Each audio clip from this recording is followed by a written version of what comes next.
xibaar yi ci RFM. Alaaji Pateek Buun ay quartier la yu nekk Kër Massar fu ci nekk benn waxtu du 1h jot na fa waxtu woowee moo jot ci rajo Futur Média xibaaru digg bëccëg gi salaamaaleykum. Mamadou Mohamed Ndiaye. Kër Massar des na ko fa defub département fii de coupe diir loolee njiitu réew mi Macky Sall moo ko xamle tey jii ci fajar ci yor gi kon dafa demoon nimmiku ji askan wa nekk ca tig-tigal boobee di dund ci ndox mi gannaaw taw yu am doole yi nga xam ne jaar na fi lu aju ci quartier yooyee nga xamante ne ji kon askan wa ñoo ngi ci biir ndox mi seen bëgg-bëgg ak càkkutéef moo di ñu jële leen foofe wut feneen fu ñu leen yóbbu li fekk ñu fay jële ndox ma.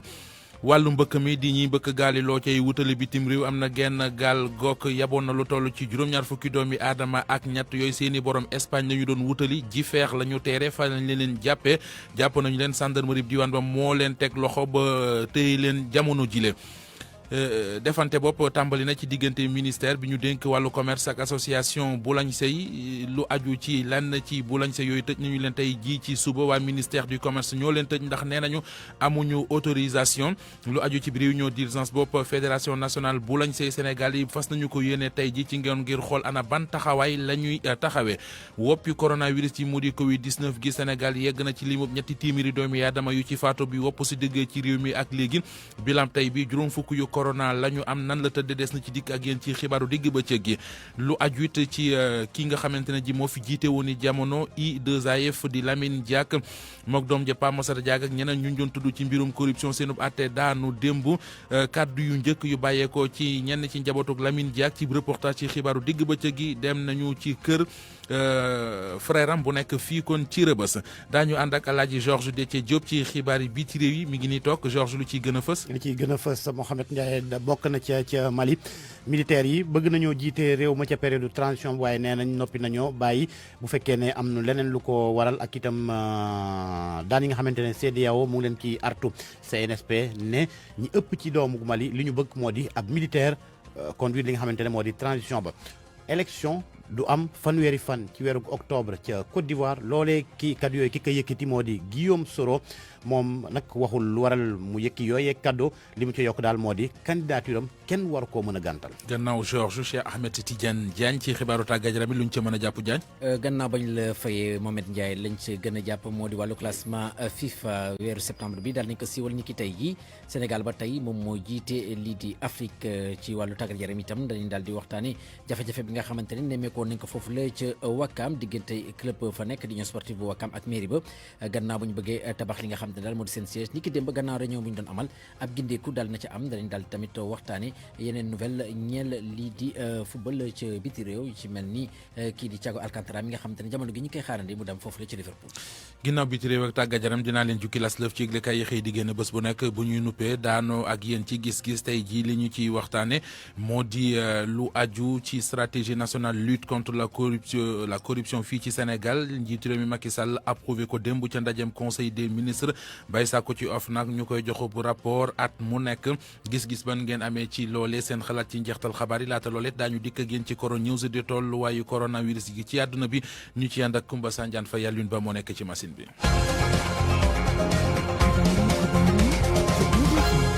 Mamadou Mohamed Ndiaye. ci kàddu gi Salif Sow salaamaaleykum. aleykum salaam Mamadou Mohamed Ndiaye. président de la république Macky Sall tey jii ci yor gi ma nga woon foofee ca banlieue bu Ndakaaru tak précisément fële ca Kër Massar ak tig-tigal gi ngir doon nimmiku ji askan wi nga xamante ne ji dañuy dund ci waame gi am na kàddu yooyu jibal na ko fa luñ ci mën a jàpp. Mamadou Mohamed Ndiaye def bu ñu war a def Kër Massar li nga xamante ni moom mooy département Macky Sall nee na joxe na ndigal li ñu ko war a def dinañ ko def bokk na ci tamit li ñuy wax plan d'assainissement bi nga xamante ni fanweeri milliards sunu xaalis banque mondiale moom moo ñu ko war a financé bokkaat na ci ñetteelu poñ bi yooyu ñu ko jagleel mooy ñi jiitee gox-goxaat yi di maire yi nee na leen ngir yàlla bàyyi leen di joxe gox yi nga xamante ni bu tawee day taa nit ñi di ko dëkkee président de la république Macky Sall wax nga ko 10h20 la egsi unité 3 di gox bi gën a ndox mi gën a sonal ci diwaanu Kër Massar ndoxu taw yi la moom président bu mu ñëwee mu ngi ak ay lunettes de soleil am daal di sol costume bu gris jiital benn chemise bu bleu ciel daal di dem nag ci sapeur pompier yi nga xamante ni ñu ngi ko doon xaar ci benn si ñaari bâche yu weex ya ñu fa sampoon ngir defal ko lu ñuy wax le point de la situation moom président Macky Sall waxtaan na ko ak sapeur pompier yi ak kilifa gox-goxaat yi xamal nañ ne ko 3 junni njaboot daanaka ñu ngi ci ndox mi juróom benn fukki hectare mu ngay tëmb système de pompage bi di ŋàccum ndox bi dox ba mu war a doxee wuni moom Zodiac bañ ko fa tegaloon di xeetu gaal yooyu nga xamante ni dañ koy ëf mu war koo jël wisit mujj koo jël moom président de la république li lépp mu ngi xewee ci ay kanamu sinistré yi nga xamante ni ñëwoon nañ ngir jàkkee ak ki nga xamante ni mooy président de la république waaye mujjita antu kaaraange gi moo leen ko xañ moom président bi tamit doxut jëm ci askan wi nga xamante ni ñëwoon nañ bokk sa ñoom ay militant am ak ñi koy safoo diwaanu Kër Massar wax nañ ko sànq fas yéene nañ koo def département 2 kilomètres carrés lañ fa assainir buñ ko xaajoon ñetti xaaj ci benn ba képp la Kër Massar maire ba Moustapha Mbeng ba ndajama tasee ñi ku jéem ci wàllum politique dañ ko doon yuuxu. jaajëf Salif Sow ci yooyu la leeral toppoon ñu nimmi ko président Macky Sall bi woon tey jii ci yor gi ca Kër Massar mu fekk foofee ca Kër Massar moom Macky Sall askan woo xam ne dañoo mer ba futt li ñu bëgg moo di fa ñu nekk ca ndox ma di buuj ak balale ka tëmbale ka ngàcc ak xuus nañ leen fa jële yóbbu leen feneen foofu dan nañ fa mën a dëkk loolee ci seen gis-gis mooy yitt te it mooy li war soxlay daar la ñu ko jàppee ñu déglu seen càkkuteef ñoom mu askan woowee. président moom liñ koy xaare du lenn du dul ñi nga xamante ne ni ñi ngi ci biir ndox mi mu génnee leen fi dem yóbbu leen ci 100 000 logements yooyu nga xamante ne ñi ngi ko def te kenn dëkku fa looloo gën a rafet ndax nit da nga ko war a teg dans de très bonnes conditions mooy suñu président ñun ñëpp gëm nañ ko yaakaar nañ ko mais nag il faut moom mu jël ñi nga xamante ne ñi ngi ci biir ndox mi génnee leen yóbbu leen foofu loolu la ñuy xaar ci moom affaire bi du xaalis waaw mais hôtel yi sax boobu day indiwaat beneen aspect mais le fait que nga tabax loo xamante ne yow yaa ko tabax ci sa xaalis bopp pour askan bi jël nit ñi yóbbu leen foofu moo gën a moins cher que ngay jël nit di leen yóbbu ci hôtel parce que boo leen yóbbee ci hôtel da ngay nekkaat di fayaat or que yow yaa ngi jël logement yoo xamante ne ni yaa ngi ko tëj pourquoi pas nga jël famille bi yóbbu leen foofu noonu moo gën a rafet. wax ni man maa ngi tudd Ibrahima Sané dëkk Alaaji Paate surtout ñun Alaaji Paate sax attente bu ñuy xaar mooy nañ ñun nan la ñuy def ba génn si ndox mi parce que dépp boobu ba léegi ndox taw bi kese ba mu taw nii une semaine wala léegi mu def 2 semaines ñu ñoo ngi si ndox mi ba léegi suñu kër yëpp a taax yëpp ay ball. poste de santé bi ndax génn na ci ndox ma ba mu fay mujjee ma nga ca woon. ba léegi mu ngi si ndox ma ñun fii surtout sant yàlla Alaaji Paate si biir Alaaji Paate gisuñu benn suñu amoon sa pompe ñu am yaakaar ni ndox mi léegi mu kii parce que comme ñoom seen système ñu ne pompage bi mooy système bi waaw léegi bu ñu amoon pompe sax mu xaw a tane mais boobu ba léegi gisuñu kenn yuuxu nañu ba sonn gisuñu kenn ku war a ñëw wàlluñu foofu. rien à signaler en fait li ñu xaar ci président bi mooy inondation yi rek quoi parce que inondation yi depuis mu ñëw fii nii dafa sonal nit yi waaye am ñoo xam ne dañoo génn seen kër dem nekk ci leneen waaye. mi ngi noonu lenn ci askanu Kër Massar seen i càkkutéef ak ñaxtu kon ñu ko doon yeggee Salif Sow mi taataan seeni kàddu njiitu réew mi Macky Sall bi mu fa demee ni ko Salif waxee sànq diggée na fa ne lii di diwaanu Kër Massar des na ko defub département ñu déglu Macky Sall président de la République. Kër Massar xam naa jafe-jafe yi fi nekk. d'abord mbooloo mi fi yeewoo bés bu ne muy population densité population bi mooy doomu aadama yi yeewu ci kilomètre carré bu ne nekk na lu jéggi dayoo. boo koy comparé ak li des ci biir Sénégal wala ci àdduna bi. kon nag Kër Massar laaj na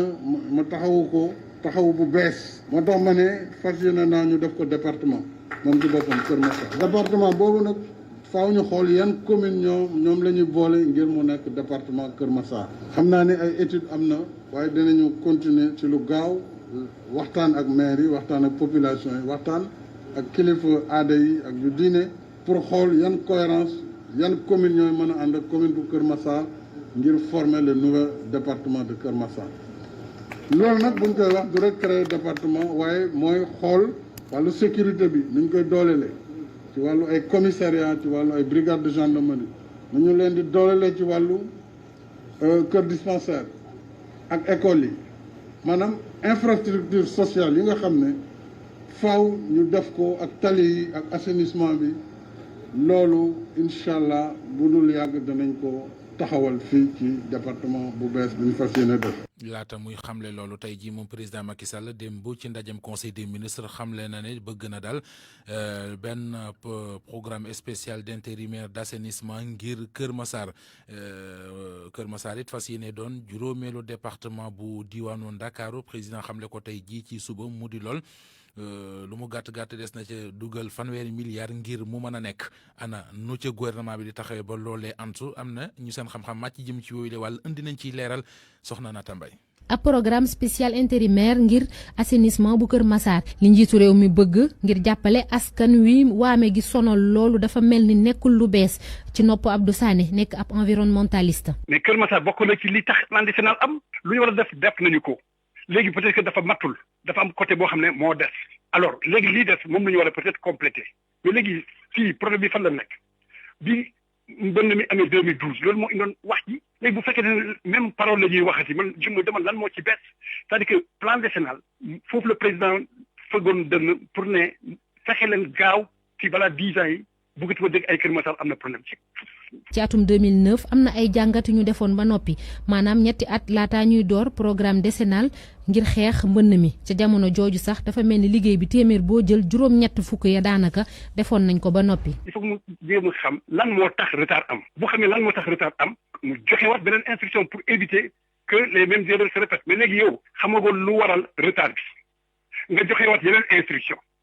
bu fekkee ne lii causé premier retard bi mi ngi fi ba léegi ragal na instruction yi mu joxe ni aussi mu aboutir à la même situation mooy lan encore retard dans le travail gars yi liggéeyuñu te am na yu bëri yoo xam ne ñoom dañuy gëm le président ni président moo ko def am na lu bëri projet yi yëpp c'est des kii de 2009 ñoom dañu doon matériel di koy égaler ak boole ci investissement yu rëy yu ñu def dans le cadre de l'entretien du réseau yooyu la ñuy jël souvent comme bilan pour gëm le président bi yaa gën a liggéey que ñu la jiitu alors que c'est pas ça. plan spécial boobule ngir Kër Massar faaw ñu def ko méngale ko ak programme décennal bi waaye ci gis-gisu ki jiite mouvement zéro inondation yëf yi daal dafa jaxasoo Abdou Samad Diouf. même bu fekkoon ne dañ ci def ay 1000 milliards wala plus de 2000 milliards te amul maanaam suivi ba nga xam ne war na ko am problème rek lay doonaat pour askan bi parce que li nga xam ne mooy suñu problème mooy que ne tey même bu fekkee état bi ñu fournir des moyens colossaux maanaam te xaalis ba fa mu war a jaar ak fa mu war a dem ba yegg ba la nga xam ne danañ ko soxla pour def des canalisations yoo xam ne canalisation yu baax lay doon yoo xam ne dina nekk lu mucc ayib loolu aussi tamit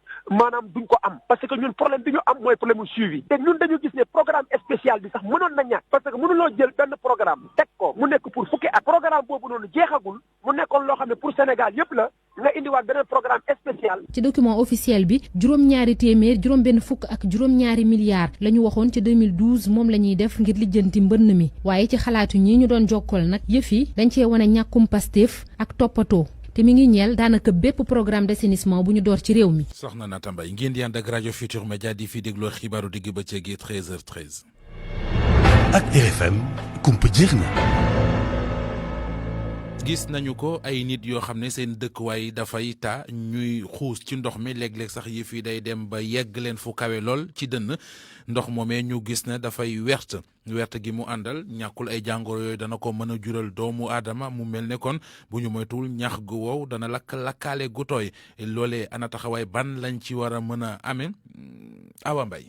bu ndaxu taw yi bare ba mënd am na yenn xeetu jàngoro yoo xamante ne mën naa am ci teel bi bokk na ci feebar yiy daw biir professeur Babacar Faye médecin la jiite service parasitologie bu université Cheikh Anta Diop bu Ndakaaru. li ci ëpp mooy ay feebaru biir maanaam ay biir buy daw ak ñoom seen nga xam ni li ko mën a indi mooy doomu jàngoro yi nga xam ni ñooy indi façon feebar yooyu doomu jàngoro yi ci ëpp nañ koy gis ci suuf si bu ndox mi ñëwee da koy yëkkati génnee ko ndox mi wala ngaan dugg ci biir kër yeeg yooyu yëpp mën na indi feebar yooyu donc feebar yooyu mën na nekk ay maladies parasitaires maanaam feebaru saan wala ay maladies bactériennes wala virales yoo xam ni mën na indi ay problème mu biir yu metti biir yuy daw ci mag ak ci xale yëpp. ci xeetu jàngoro yooyu di teel a feeñ bu mën amee bokk na ci allergie ak xeet bu mu mënti doon jàngoro yi der tamit dina ci am li koy indi mooy dëkkuwaay yi ni mu guusee ndax ndoxu taw mi taa. donc muy nekk ay maladies dermatologiques yoo xam ni souvent dañ koy gis ci nawet bu amee ci xale yi donc maanaam ay larves migrants ñu koy ooyee l'arbuche ak yooyu yëpp am na ñoo xam ni supporté wuñu trop tooyaay bu bëri donc dafay yëkkati seen i feebaru dënn ak yooyu yu mel ni ay asthme wala yeneen allergie yoo xam ne mën nañ ko am. gannaaw feebar yi teel a feeñ bu mënd amee am na yenn yoo xamante ne nag dina am ab diir balaa muy fës te yooyee bokk na ci siburu. ñiy feeñ dina xëy na fii ak ay quelques semaines ak quelques mois la ñuy commencé bu ci mel ni feebaru sibiru ñu koy ooyee paludisme moom lu tax mbënd mi mën koo yokk mooy ni que yooyu yi nga xam ne ñooy joxe feebar bi yooyu ñoom ci seen màggaay dafa am benn partie boo xam ne ci biir ndox lay am donc il faut mu am ndox ci la ñuy yoo bi di nen ay nenam nen ci la ñuy màggee ba après ba yow mag bi di génn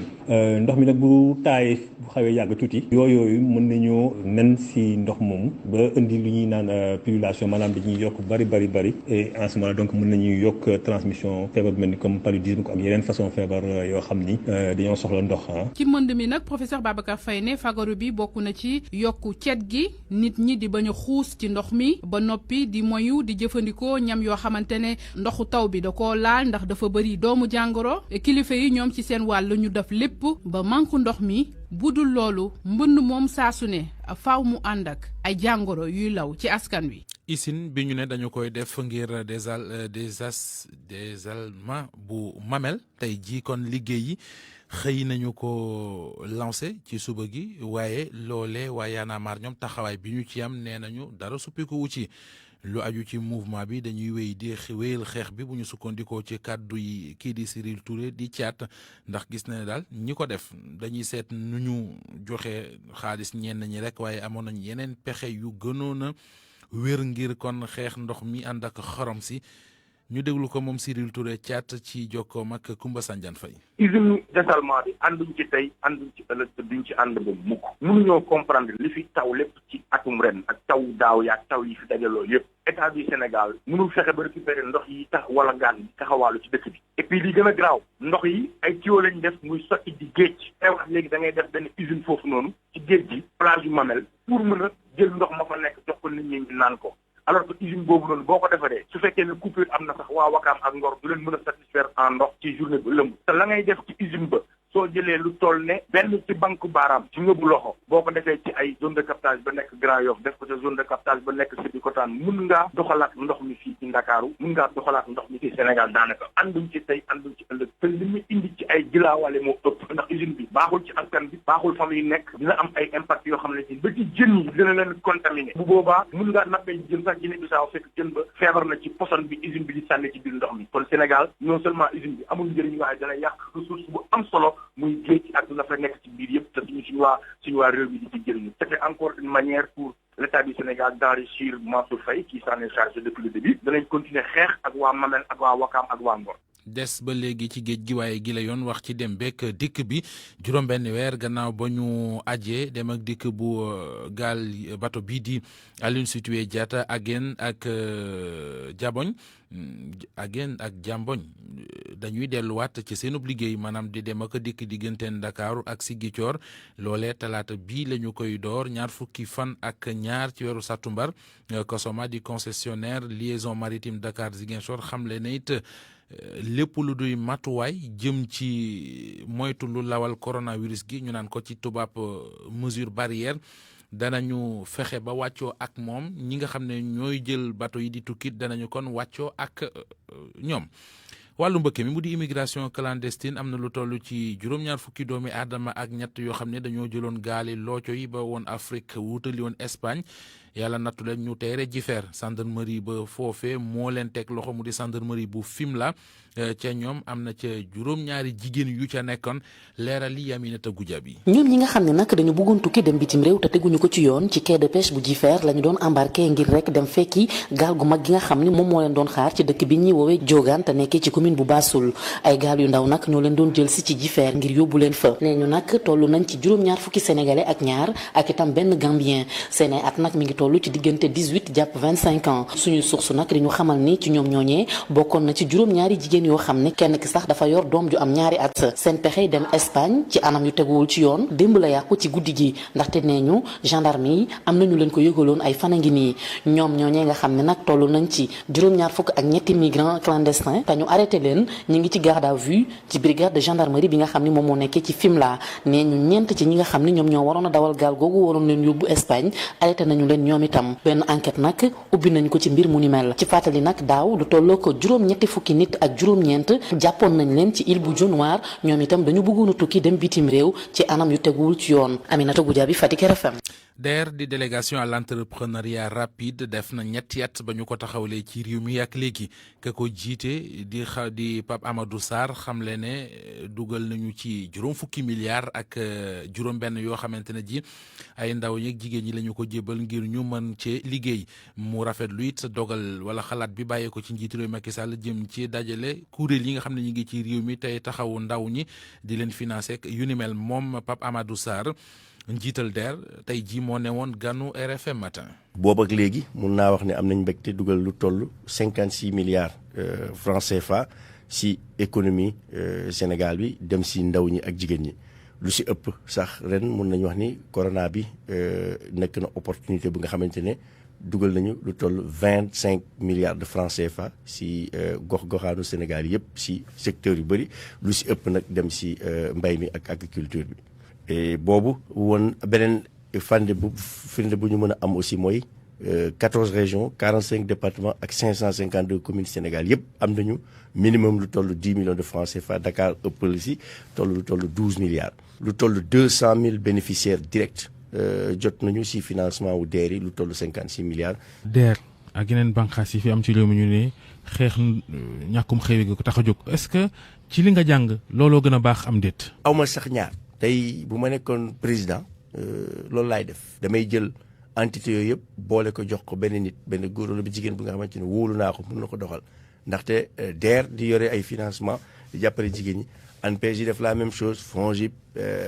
daanaka sax FONSIS lu muy def du si jigéen ñi ak ndaw ñëpp c'est façon générale BND wax nga ko fi ADP wax nga ko yëpp structure yooyu yëpp nga xamante ne budget de fonctionnement investissement ak équipement ak ay techniciens yi ñuy joxe fi ciblé les mêmes populations des fois sax day am compétition si diggante équipe yooyu pour man bu dee man damaa amoon dogal damay jël stylo bic boole yëpp rationaliser jox ko benn nit. direction commerce intérieur tey jii xëy na dugg dëkk bi ngir di xool ñi nga xam ne dañuy jaay mburu te tegewuñ ci yoon loole ba ñu ko defee am na ñooñ teg nañu leen loxo bokk na tëj nañu leen kon bokk na ci boutique yi jaay mburu wala ñi nga xamante ne dañoo ri pousse-pousse def ca mburu équipe bu bàyyeekoo ci service régional commerce bu Ndakaaru ñu xëyoon dugg dëkk bi ñu àndoon ci ak ñoom Salimata Aw.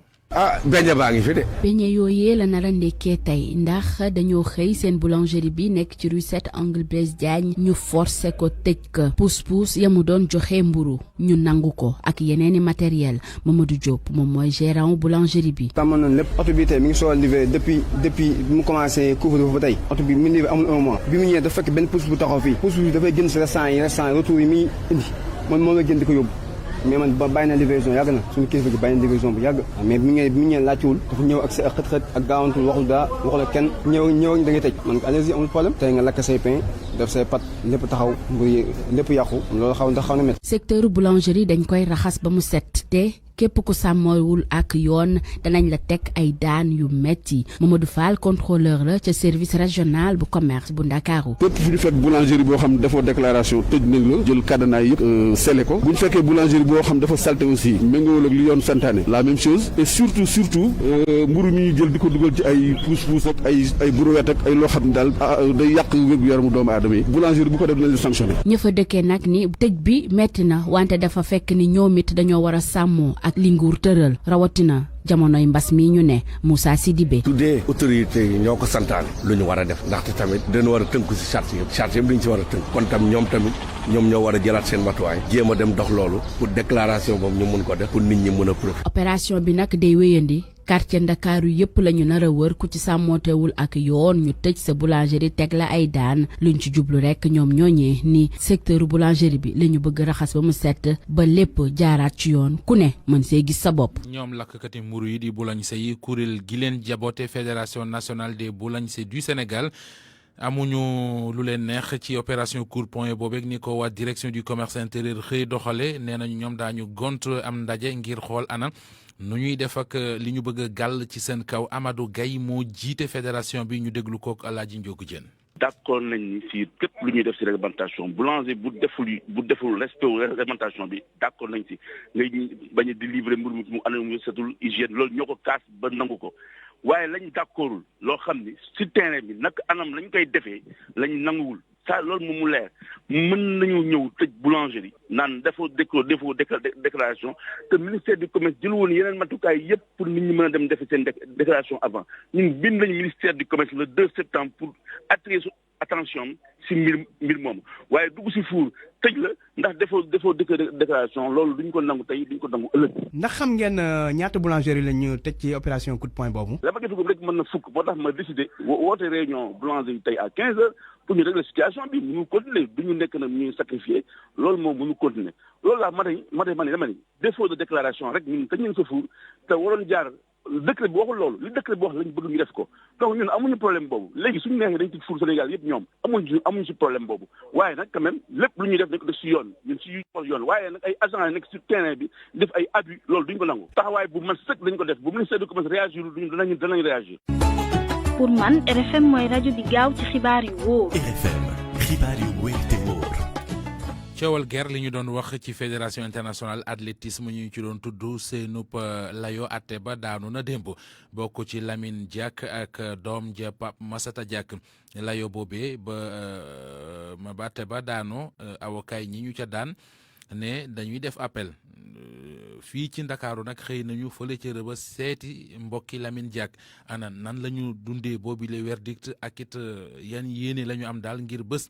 ñu teg loxo Lamine Diack ñu ko tegaat gët Lamine Diack moom nga xamante ne ji daanaka ab diire ngi ñu tëye ko foofee ca France reportage Mohamed Ali Mouba.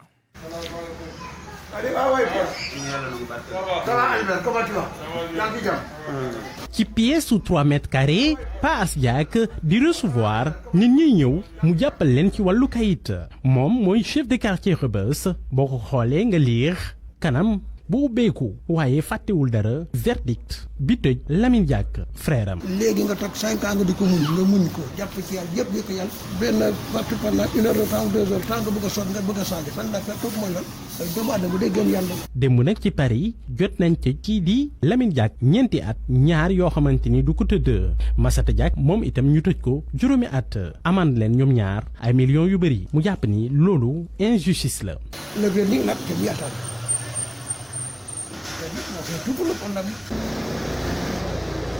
ci Rebeuss démb bi ñu joxee décision bi ñun ñu ñëw di leen defal waaye Pa As Diack jàpp ni yàlla rek mooy buuroo. dama la wax ne ñaar nag yàlla sunu borom bi dafay def ci jaam ñaar tiis ak nattu tiis la quand il y a par exemple benn décès wala benn kii wala mais nattu daf lay nattu matt mooy léegi ngay dem mu yëkkati dara loo xam ne da ngay nekk bien et tout xëy suba it y a le mal et le bien. dafay jëkki may la defal bi bien xëy teg la mal wala nga nekk dëgg mal mu jëkki teg la bien du dëgg nga wér nekk ak nag mu jom la nga feebar Pa As Diack pertul espoir jàpp na ni dina gisewaat moom ak Lamine Diack. tôt ou tard il viendra je le reverrai inchallah tôt ou tard je le reverrai inchallah. RFM bitim réew. ñu dalalaat Georges Déthié Diop maa ngi lay nuyu bu baax a baax sëñ Source. fay naa la bu baax a baax sëñ Mamadou Mouhamed Ndiaye. dañu koy door rek réewum Mali gent ba foofee mu di soldat sa tëye nguur ga jamono ji ñoom nee nañu seen yéene mooy jiite réew ma waaye nag noppi nañu ngir lépp loo xam ne déggoo la daal ngir transition ba mën a kon tege ci yoon ñu ànd ca. ab déggoo ndax intérêt Mali donte sax ci gis-gisu ki yoru kaddug CNSP ñi ëpp ca Mali li ñu bëgg moo di ab militaire jiite transition ba colonel major Ismaïla Wagué doon addu ci mini sommet ba amoon ca Accra mini sommet diggante chef d'état wu CEDEAO ak waa l'armée gu Mali. Dans les concertations, il y a une grande majorité qui a parlé. seetlu gi mooy fii nii ci Mali am na ñu bëri ñi nga xamante ni dañoo bëgg transition militaire daal di fi am na ñeneen ñi nga xamante ni xëy na sax ñoo gën a néew bëgg tamit transition civile waaye lépp rek waxtaan la te bu ñu xoolee ba xool ñi nga xamante ne nag ñoom ñoo bëgg ñu amal transition militaire bi ñoom ñoo ci gën a ëpp waaye danañ toog waxtaan ci biir ngir fexe ba am solution ci jafe-jafe yi nga xamante ni moom la ñuy dund. CEDEAO nag moom la mu wax leer na moom la mu bëgg moo di transition bi bañ a yàgg rax ci dool yi tamit dañu bëgg mu am maanaam un régime civil bi nga xamante ne dañ ko fiy daal di teg waaye lu ñu mën a jàpp rek moo di loolu yëpp waxtaan ak ay gindi léegi nag la ñu bëggoon moo di ci lu jëm ci li nga xamante ne moo di poste président dañuy jël teg fa ki nga xamante ne militaire la ndax malien moom la ñu bëgg ngir jubbanti mbir yi poste vice président ñu teg fa kenn ki nga xamante ne civil la bu ko daa defee bu fekkante ne ci diggante bi président bi am na lenn lu ko gàllankoor ki nga xamante ne nag mooy civil bi moom mooy daal di jël lii di pouvoir bu ko daa defee du mën a am daal genre conflit yi nga xamante ni moo di njiit ba doon militaire ko ñu toftal ca wet ba tamit doon militaire loolu yëpp nag boo xoolee ñu ngi koy waxtaanee ndax gannaaw bu ñu jëlee pouvoir beeg léegi mat na weer waaye gis nañu waxtaan yi nga xamante ne daal sumb nañ ko mi ngi am ay avancé rawatina gannaaw ba ci CEDEAO dugalee loxoom donc daal nañ ci am yaakaar nag fii léegi lu yàggul dara Mali dana delluwaat ci place bi nga xamante ne foofu la ko ñëpp di seet. Des concertations, de la prise en compte d'une grande partie de la population malienne. Ismaïla Wagué présidentielle yi ñuy séntu ci réewum Côte d'Ivoire Guillaume Soro nee na candidature am caaxaan du ko mënu koo dindi te it sàkku na ci ñu saisir CEDEAO ngir daal élection yooyu ñuy séntu ci réew ma doon yu tege ci yoon. ancien premier ministre ba woon ak ancien président assemblée nationale ba woon da doon jànnoog taskatu xibaar yi ca Paris Guillaume Soro yokk ci ne élection du am ca Côte d'Ivoire fanweeri fan ak benn ci weeru octobre gi ñu dëgmal. Nous disons que Alassane Ouattara mënul nekkat candidat conseil constitutionnel bi dafa def lu ko neex ci anam yi nag jafe na ngir ñu amal ay élection fii ci Côte d'Ivoire ki nga xam ne mooy Alassane Ouattara am na ñaari mandat ba noppi mënatul amaat beneen da ngay laaj ba xam dañuy boycotté élection yi wala déet maanaam bàyyi ñeneen ñi voté wala tamit def li ñu naan chaise vide li ma ci mën a tontu rek mooy ay élection moom du am fii ci Côte d'Ivoire bind leen loolu yéen taskatu xibaar yi Guillaume Soro nee na lii di ay élection du am fii ci Côte d'Ivoire fii ak nekkuñu candidat ci yile élection. Je préfère ne pas vous révéler une stratégie pour une année plus sûre. kon sagara ngay xeeñ ci réew ma. doy na waar. meneen réew mu di république démocratique bu Congo ak dal mu di cessez-le-feu moom ci diggante ñi nga xamante ne ji ñooy defante yor seen i ngànnaay ca sud Kivu. li groupe armé yi lu xaw a toll nag ci juróom-ñaar fukki groupe armé ñoo xaatim boobee déggoo bu bees ngir ñu bàyyi lépp lu jëm ci wàllu xeexoo ñu ngi woon nag ca nord bu Bukavu ci dëkk bi ñu dutee Meressa waxtaan wi ñetti fan la woon ay ONG yi nga xamante ne seen xam-xam dafa màcc ci wàllu gestion conflit moo ko organisé woon accord boobee nag ñu ne am na lu bëri li nga xamante ne ëmb na ko ngir jafe-jafe du fa amati ca Libi moom Fayez El Sarraj moom xamle na ni ci ab allocution télévisée namu teefam jóge ci boppuk premier ministre fii ak weeru octobre poste boobee nag mu nga ca woon weeru mars 2016 ba léegi Fayez El Sarraj moo jiite gouvernement d'union nationale bi nga xamante ne moom la communauté internationale bi nangu waaye kii di maréchal Khalifa Haftar ak l'armée nationale bu Libi ñoom daal ànduñu ak moom. maa ngi lay gërëm bu baax a baax Georges Déthié Diop. jokko njal boo fet. RFM Sport.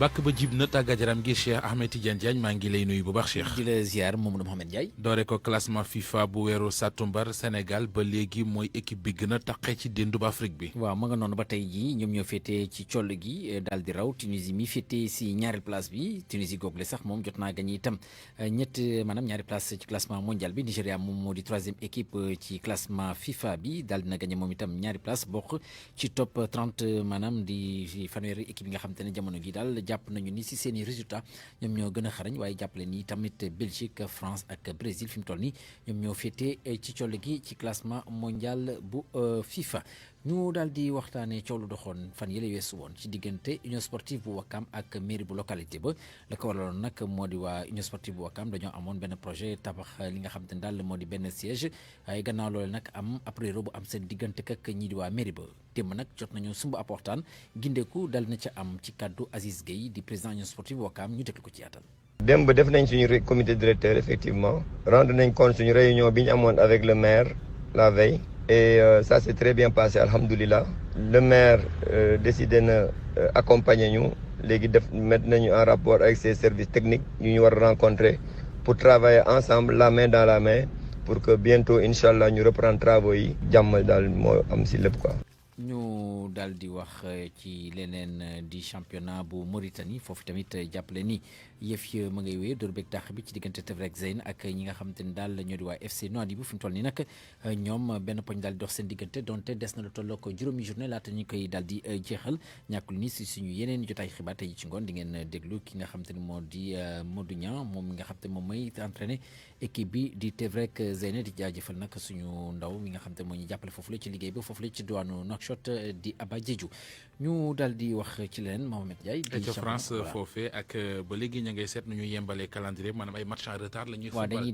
dabe ni ki tey jii Olympique bu Marseille moom mi nga xam te ne jot naa am ñaari victoire ci ñaari match yi mu jot a amal ba saison bi door rek léegi moom tey jii ci ngoon 19h temps universel diggante mag Saint-Étienne lay daal di doon Saint-Étienne jamono gi moom mu nga féetee ci ñeenteelu place bi Olympique bu Marseille féetee ci juróom-benn place bi donte sax ñoom ñaar ñoo tolloo ki poñ ku ci nekk daal na am lu tolloo ko juróomi benn poñ. Thiago Alcantara moom nag fi mu toll nii ñu ngi koy séntu ci Liverpool ndax wax nañu ni daal gindeeku daal na am ci waxtaan yi nga xamante ni équipe am di Bayern Munich ak Liverpool daal nañ ko sumb ba waa Liverpool d'accord nañu génne tolloog 20 milliards ci suñu koppar ngir daal di kon bokk jënd Thiago Alcantara di doomu Espagne buñ ko loolu nag bu sottee jàppale ni moom dana gën a renforcer milieu terrain bu nii di waa Liverpool ndax jamono gi ñu ngay waxtaanee waaw wala déet kii di Giorgino Wijnaldum dana fa daal di jóge wutali ñii di waa FC Barcelone ci nganam incha allah ñàkku ni tamit di ngeen jot a dégg soo de ci am ci suñu édition ci ngoon gi dana dellu ci dogal bi nga xamante ni daal lii di fédération sénégalaise basketball daal na ko jël ngir reprendre championnat bi 2 janvier moom nag jot na seq waxtaan ak lii di ay entraîneur équipe ñi waxtaane ñoom itam nan la ñuy waajalee li jëm ci wàllu saison googu nga xamante ni ki janvier ci ñaari fan lañ koy daal di door ci championnat bu basketball bu Sénégal gannaaw bañ toogee ab tiir yënguwuñu si la ko waral nag moo di mbas mi di coronavirus. dañ ko bëgg reprendre. dañ koy reprendre incha allah. waaw loolu baax na. waaw loolu baax na ci. maa ngi lay gërëm bu baax a baax Cheikh Ahmed Tidiane Diagne. jaajëf. RFM rajo askan wi. yegg si ak yéen ci Coro News Koumba Sandiane Faye. Sénégal wàññi lu tolloo ko juróom fukk cas yu yees ci ñi amee mbas mi ñaar fukk ak ñett ci ñoom doon ay cas communautaire xamuñu fuñ ko jëlee waaye it wàññi nañ benn nit goo xamante ne dafa ñàkk bakkanam loolee tax ba tey jile Sénégal am lu tolloo ko ñetti téeméeri doomu aadama yu ñàkk seen i bakkan ci mbas mi. ci Afrique bu ñu demee ca Guinée njiit bu réew ma de Alpha Condé daal dinaa wéyal état d'urgence bi gannaaw ba nga xamee ne benn weer rek moo des jongante bi réew ñu amal ko fa boobu lépp état d'urgence ñu ngi ko tàmbali woon ci weeru mars lépp rek ngir mën a xeex mbas mi ci réew Togo noonu it la fa demee état d'urgence bi daal nañ ko wéyal ci diirub juróom benn weer ab loi sax woote nañ ko ca assemblée nationale ñeneen ci pencub ndaw réew ma daal di jox carte blanche ñi di nguur ga ngir rek ñu daal di doxal lépp lu laaleeg mbas mi ci ni mu leen soobee mbas mi ni muy wéyee ci Europe OMS di am tiitaange ci kaay nañ fay yokkoo ci weerub septembre bi moom sax it mu ngi wone ñàkk àndam ci li nga xamante ne yenn ci réew dañu ko def ñeel quarantaine bi maanaam ñi nga xamante ne dañ leen duppee ay cas contact jëlee ko ci fukki fan ak ñeent yóbbu ko ci 7 jours yooyee réew mu bokk ci France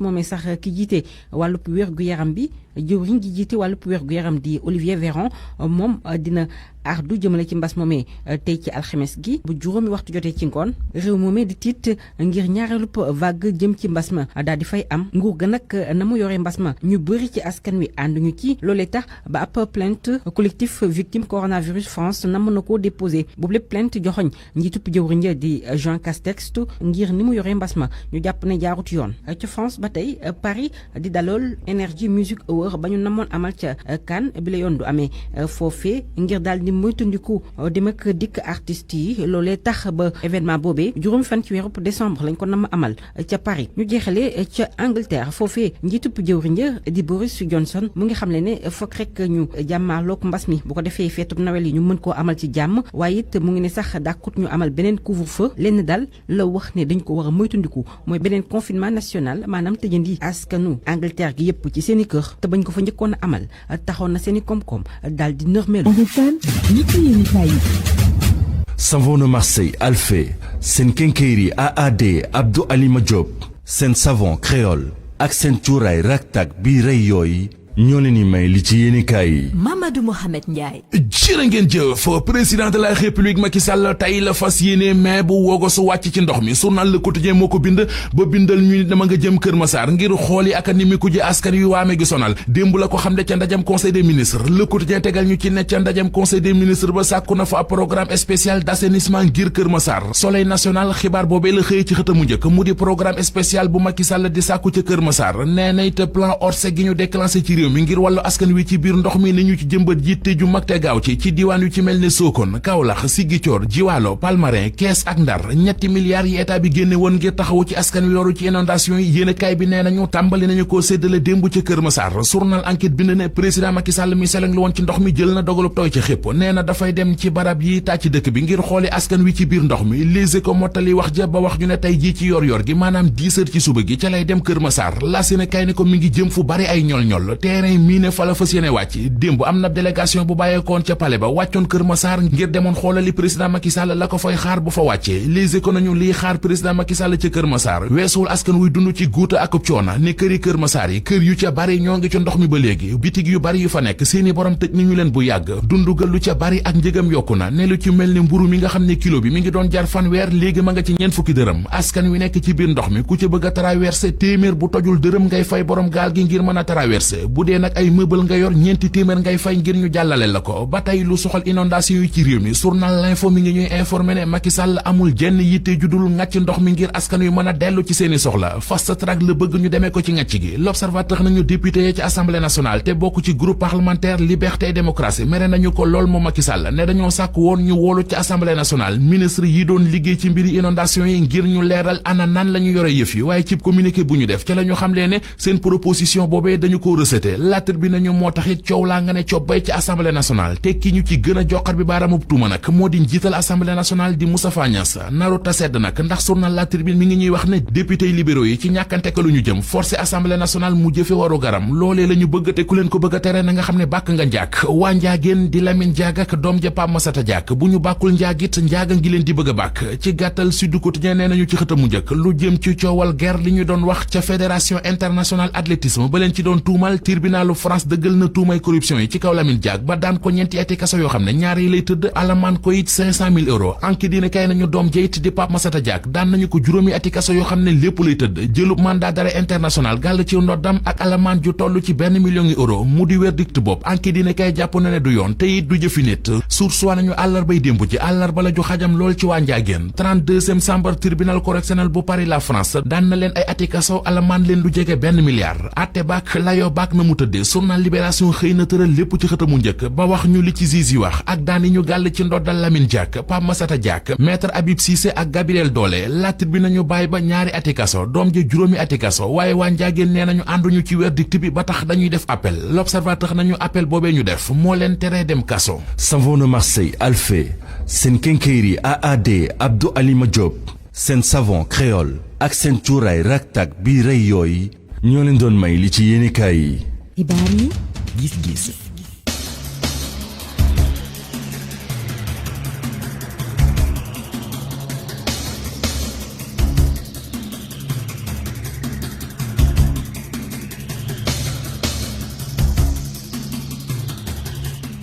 ponk bu mujj bi ci xibaaru digg bëccëg gi yegsi nañu ci mu di gis-gis li ñu ci waxtaane mooy ban gis-gis ngeen am ci stratégie nationale de lutte contre la corruption fii ci Sénégal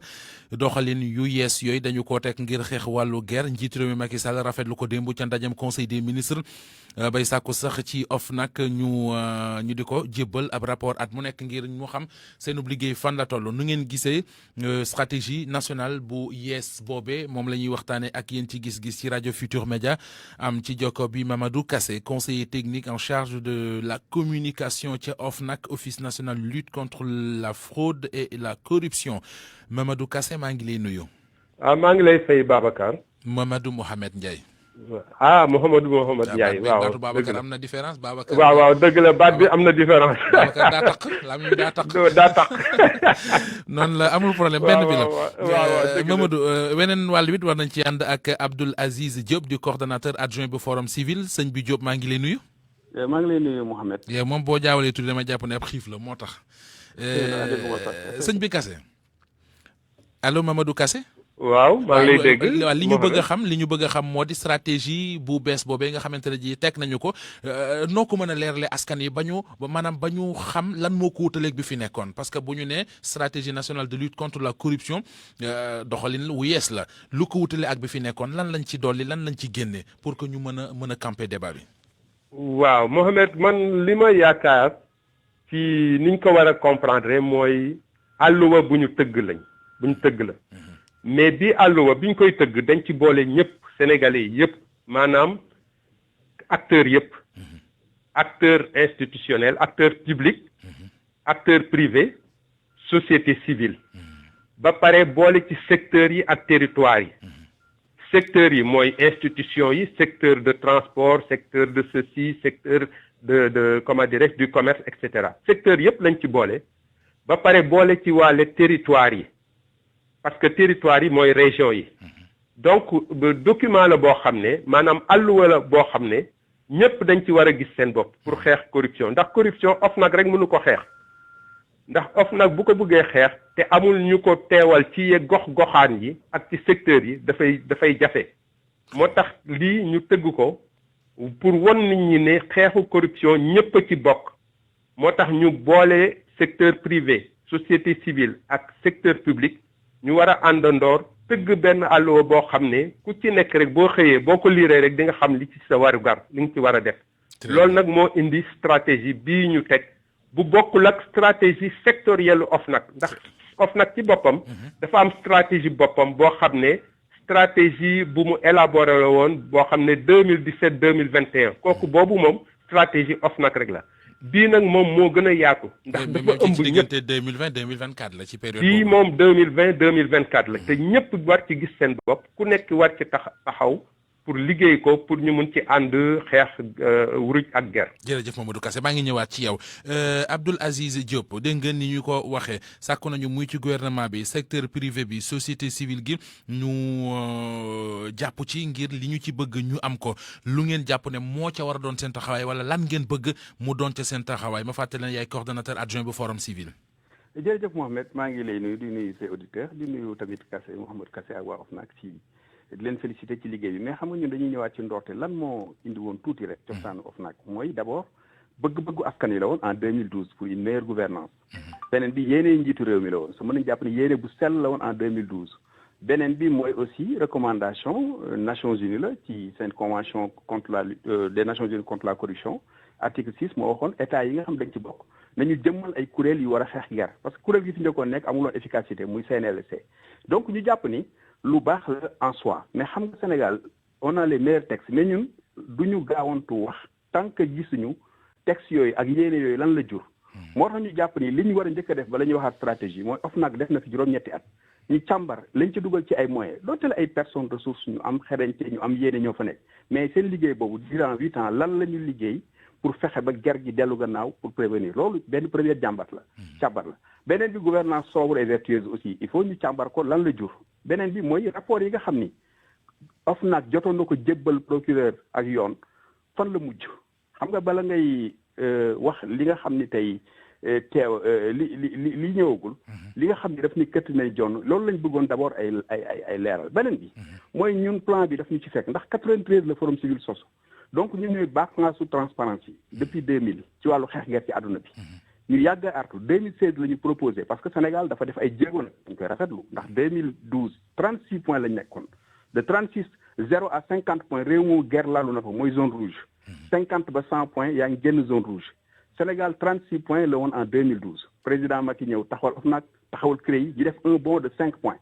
ñu jógee fa ba 2016 nekk ci 45 points mais 2016 ba léegi bougé wuñ ñun ñu jàppoon boobu proposé woon ne nañ am plan concerté lii monsieur Kassé di wax ñun dañu koy jiitu woon ne OFNAC kese mënul xeex guerre parce que souvent c'est au niveau central il faut que mu am engagement communautaire comme ñu ko waxee ci mbas mi ñëpp gis seen bopp kilifa diine yi presse bi léegi ñu ni woon plan boobu état moo koy doxal waaye bu mu ci weet na ànd ak secteur privé société civile assemblée parlementaire religieux ñun donc loolu plan boobu tey su ñëwee ba 2020 ñu indiwaat stratégie ñun dañuy jàpp ni président li mu war a njëkk a def mooy rapport yi jiitu woon. très bien loolu bëggoon naa ci laaj xalaat ci Mamadou Kassé sëñ bi Kassé dégg nga ni Abdoul Aziz Diop waxee benn mooy juróom-ñetti at yi nga xam ne OFNAC def na ko ñu wax lan la fi liggéey bon bilan par exemple c'est-à-dire mu gën a gàtt maanaam def bilan bi beneen bi ci topp it dañ fi def ay rapport yoo xamante ni génne nañ ko bëgg nañu xam rapport yooyu ana fan la mujj ndax duy koy rek yu ñu dajale jox président Macky Sall te jox kon ñi ko war a lijjanti te du mujj fenn ñaar yooyu looñ ci mën a tontu. waaw maa ngi gërëm Abdou Aziz ci loolu mu wax ndax daanaka réeroo wuñu ci suñu démarche ndax li ñuy def nii ni ko président waxee boole na ci société civile ndax li ñu def depuis 2017 lañ ko commencé biñ ko commencé tamit dafa am diagnostic bu ñu def nañ diagnostic ba génne rapport diagnostic ba génne rapport boo xam ne daf ñuy wax suñ cadre juridique ak institutionnel ni mu tëggee ni ñu ko tëggee ba nga xam ne nan la ñuy fexee ba xeex ak guerre ak wuruj pour que adapter suñu texte yi ndaxte loolu tamit daf ci am solo ndax mënuloo intervenir boo xam ne sa texte laajuloo ko waxuloo ko moo tax yooyu yëpp dañ ko liggéeyaale ci processus d'élaboration bii ñuy def nga xam ne ñu ngi xool nañ texte yi xool fan la sooxee ba nga xam ne tey bu ñu jógee dinañ gën a mun a xeex ci guerre wuruj ak guerre beneen bi mooy nu ñuy fexe ba ñëpp àndandoor mun a xeex wuruj ak guerre li ñuy àndandoor xeex ko nag mooy coordination bi intervention yi ndax xam nga booy xeex lu mel ni corruption fokk nga am secteur bu nekk ay li ñuy wax répondant maanaam ay points focaux mbaa am en tout cas ay cellules d'intégrité nga xam ne ñooñu tey bu OFNAC di xeex guerre bi au niveau national ñoom ku ci nekk au niveau sectoriel di nga mun a xeex yow tamit wuruj ak guerre ndax OFNAC mënul nekk fépp di xeex wuruj ak guerre secteur bu nekk même secteur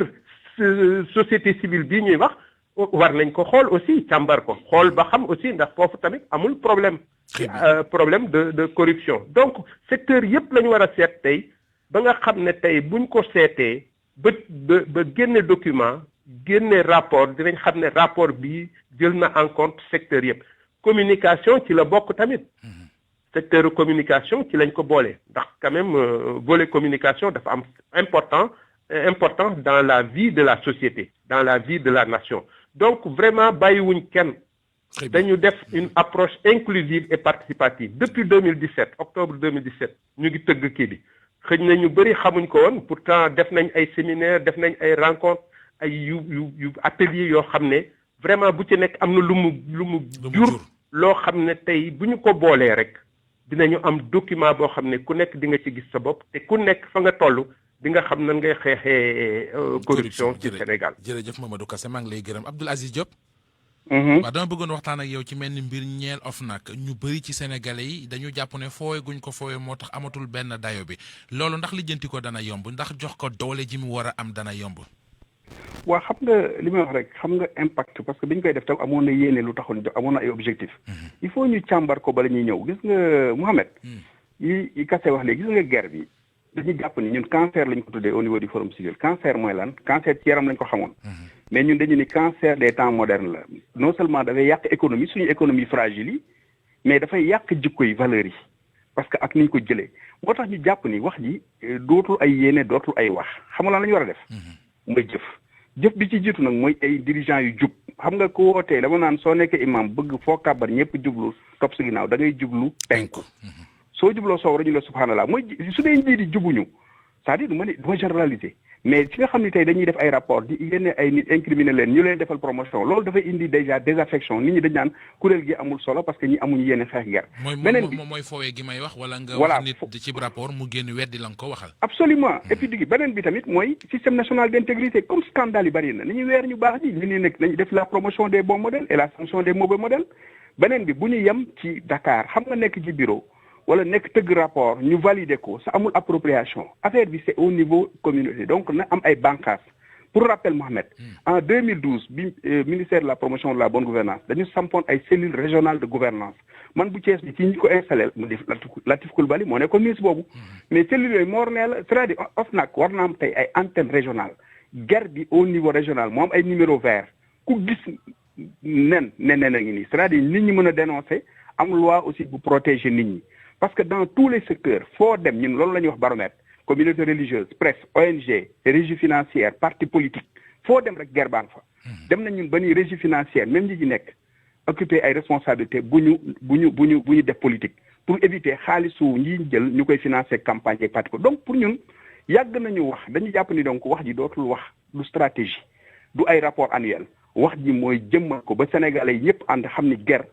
suñ ko xeexee lii lay jur ci suñu yokkute lii lay jur ci suñu koom-koom lii lay defar ci suñu jikko loolu su amee rek jàmm na ñooy mais yéene ji daal lañ bëgg jëf ji daal ga ëpp doole wax ji ba pare ñu sanctionné nag les mauvais modèles il faut que impunité dañ fi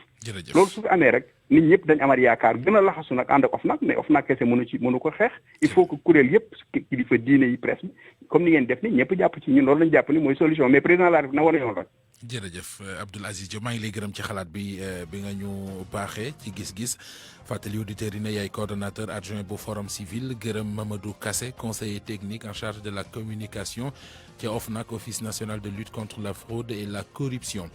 gërëm leen ci ànd beek rajo Futur Média mu newoon gis-gis newoon xibaaru digg bëccëg gi newoon Mamadou Mohamed Ndiaye ci kàddu gi